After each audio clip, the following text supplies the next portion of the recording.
আমি এখন যেখানে অবস্থান করছি এটি মেহেরপুর জেলা গাংনী উপজেলা হারাভাঙ্গা সেন্টার বাজারে জামে মসজিদ। আপনারা দেশ বা দেশের বাইরে থেকে যেখান থেকে আমাদের ভিডিওটি দেখছেন তাদের সবাইকে জানাই আমাদের পক্ষ থেকে আসসালামু আলাইকুম।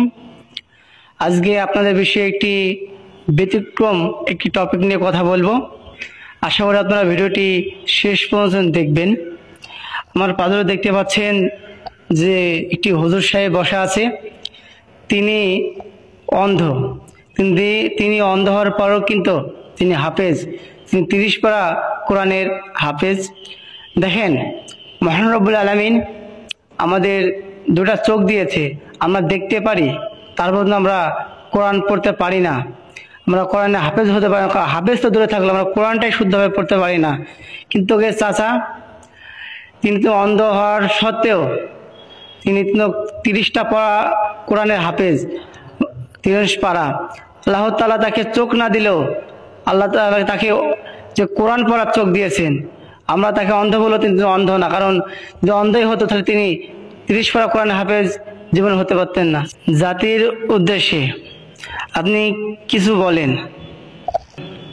আল্লাহ যে আমাদের সৃষ্টি করেছে আল্লাহ দাসত্ব করার জন্য, আল্লাহর গোলামি করার জন্য, আল্লাহ আমাদেরকে যে উদ্দেশ্য সৃষ্টি করেছে সেই উদ্দেশ্য যাতে আল্লাহর পূরণ হয়, আমরা সেই কাজ করবো। যে আল্লাহ আমাদের সৃষ্টি করেছে আল্লাহ দাসত্ব করার জন্য, আল্লাহর গোলামি করার জন্য, আল্লাহকে এক অদ্বিত হিসাবে মানার জন্য। আল্লাহ আমাদের কি করছে পৃথিবীর, আল্লাহ তো বলছে তোমরা আমি যে প্রভুকে আমি যে তোমাদেরকে সৃষ্টি করেছি, সেই যে আল্লাহ প্রভু আমাদেরকে সৃষ্টি করেছে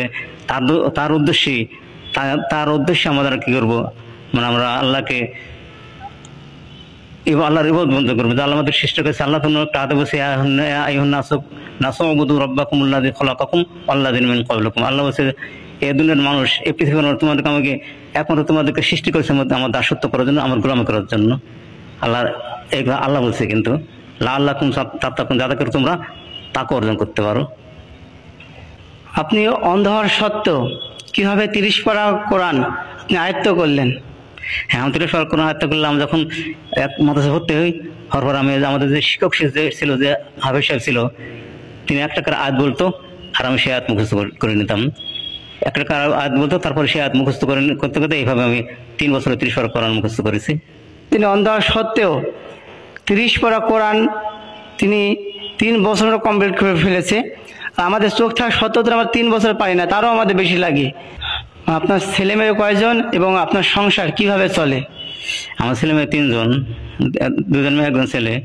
আমার সংসার এইভাবে চলে, আমার এই ইমামত করি আর কিছু ছেলে মেয়ে কিছু পড়াই, পরে থেকে যা আসে তাই নিয়ে আমার সংসার চলে। তো দেশের বাইরে থেকে যেখান থেকে আমাদের এই ভিডিওটা দেখছেন, আপনারা সবাই শেয়ার করে দিবেন, কমেন্ট করবেন, লাইক দিবেন। আর হুজুর চাচার কাছ থেকে যে কথাগুলো শুনলেন সেইগুলো একটু আপনারা চিন্তা ভাবনা করে দেখবেন। যারা চক্ষুবান, চোখ দিয়ে দেখতে পায় দুনিয়া, তাদের কম বেশি চোখের গুণা আছে, কিন্তু চাচার আমার জানা মতে হয়তো চোখের গুণা। তার সংসার চলে, মনে করেন যে ইমামত করে, ইমামত কিছু হাদিয়া পায় এবং তিনি কিছু বাচ্চা ছেলেমেয়েদের আরবি শিক্ষা দেয়। এবং চাচার যে যাতায়াতের চাচার প্রবলেম হয় না, কারণ তিনি একটি কোরআনের হাফেজ। তার সাথে কি হতো, চোখ না থাকে আল্লাহ তাকে পথ দেখায়, বুঝতে পারছেন? আর চাচার জন্য দোয়া করবেন, চাচা যার দিন বেঁচে থাকে আল্লাহ যেন দিনের পথে থাকতে পারে এবং শরীর স্বাস্থ্য ভালো রাখে।